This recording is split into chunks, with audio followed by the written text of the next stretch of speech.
we accelerate the permitting process so that projects like this can break ground, can be finished faster than any other state in the United States. Up until now, people still thought that the state of Texas is the most ideal place in the US for Tesla and other companies that Elon Musk runs, such as SpaceX and the Boring Company, to operate and develop. But it's ironic that Tesla's electric vehicles are still illegal in Texas and are excluded from the extensive new EV rebate program. Why is this? And what hurdles does Tesla have to overcome in order to freely operate in the state of Texas? Stay tuned to find out. But before we begin, please show your support by subscribing to our channel and ringing the bell so you won't miss any of our interesting videos in the future. Now, without any further delays, let's get started with today's content. Currently, Tesla uses company-owned showrooms and service centers instead of traditional franchised dealerships to sell its electric vehicles. Hence, they can't be legally sold in Texas because of Texas's dealer franchise laws. Under Texas dealer franchise laws, consumers can only buy cars from auto dealers and are not allowed to buy them directly from automakers, such as Tesla.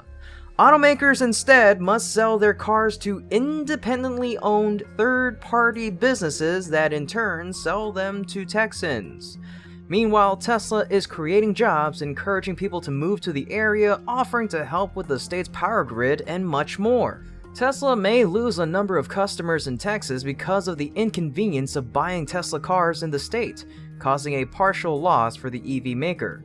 Dealer franchise law is making it difficult for people who want to buy cars directly in the state of Texas.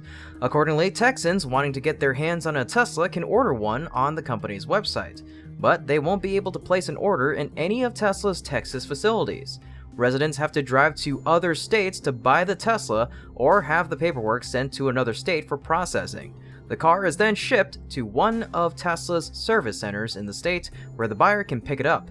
This consumes a lot of time and money for Tesla car buyers. Not only that, other car companies, including Toyota and GM, are also banned from selling state residents their own cars. Meanwhile, the car dealers appear to be using the law to protect themselves from the competition and create a monopoly. So how is Tesla going to solve this particular problem? Tesla began lobbying for changes to the franchise law shortly after opening its first Texas showroom back in 2013. But those efforts hit a brick wall. When the Texas legislature reconvened earlier in 2021, there was an expectation that things might be changed for the Texas dealer franchise laws. Republican State Representative Cody Harris tried to get a bill through called HB 4379, which would have essentially allowed Tesla along with other automakers to deliver electric cars in the state. This was crafted to allow automakers to sell directly in Texas if they solely built battery electric vehicles and never maintained franchised distribution. But it stalled. A new bill will have to be introduced in the next legislative session, but because the Texas legislature only meets every 2 years, that means waiting until 2023. Then Elon Musk tweeted, "Tesla sure would appreciate changing the law so that this is not required." Not only that, Tesla's vehicles are excluded from Texas's light-duty motor vehicle purchase or lease program. According to a source, this Texas program covers 142 different models from almost every automaker aside from Tesla. The list has some 15 Audis, 22 BMWs, 17 Porsches, and many more. Obviously, the program isn't just reserved for fully electric cars, but plug-in hybrid models as well. So, why is Tesla missing from the list of Texas's light-duty motor vehicle purchase or lease incentive program? A spokesperson from the Texas Commission on Environmental Quality, which is the organization responsible for the program, Laura Lopez, shared, "The program currently requires that eligible vehicles must be purchased or leased from a licensed new vehicle dealer or leasing company in Texas. Under Texas law, vehicles purchased directly from the manufacturer or an out-of-state dealer not licensed to sell or lease new vehicles in Texas are not eligible for a rebate." Tesla doesn't and won't use franchised dealers to sell its cars, which it could choose to do. Since the electric car maker chooses to sell its cars directly to consumers, its electric vehicles are ineligible for the program. On the other hand, Tesla's rival Ford is the most profitable in the state of Texas. Because Ford sells its models through dealers, Ford is also on the list of Texas's light-duty motor vehicle purchase or lease incentive program. It's a fact that Brandon Ford has the largest volume of new Ford dealers in the world. It achieved its goal of being the #1 new Ford retail sales volume leader during 2019.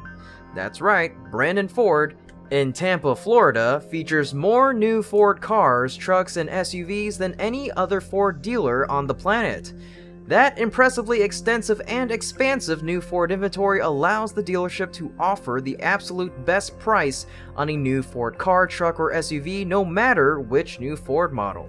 Furthermore, Ford has also announced that they have produced the F-150 Lightning electric pickup model, a direct rival of Cybertruck, and will deliver the vehicle in the near future.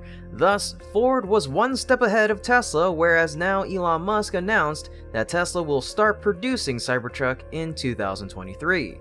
Finally, not only did the state of Texas have dealer franchise laws, there are still some states that prevent Tesla and other automakers from selling directly to consumers. In Oklahoma, the state's House Business and Commerce Committee is considering House Bill 3994, which would prevent any automaker from operating service or deliveries of cars regardless of if they never had franchise dealers before. Tesla fears that, if passed, this bill could force Tesla to close its existing locations in Oklahoma and prevent Tesla from shipping cars to anyone in the state, which would force locals to travel out of state to service their cars or pick up their new Tesla vehicles. Oklahoma should focus on increasing revenue and jobs in the state, not stifling competition and limiting consumer choice. This also sends a warning signal to the Texas government that if the state does not review that franchise dealer bill, it's likely that Tesla will have to take more drastic measures or even leave the state of Texas. And with that, today's episode has come to an end. We sincerely thank you for watching today's video and for all of your support of our channel, Tesla Car World. As always, if you enjoyed our video, please leave a like, share the video, subscribe to the channel, and ring that bell to stay up to date on exciting developments in the world of EVs. And be sure to leave a comment down below to tell us what you thought about today's content. Outrageous, right? Once again, we thank you so much. From all of us here, we hope to see you again next time. Until then, take care and be safe.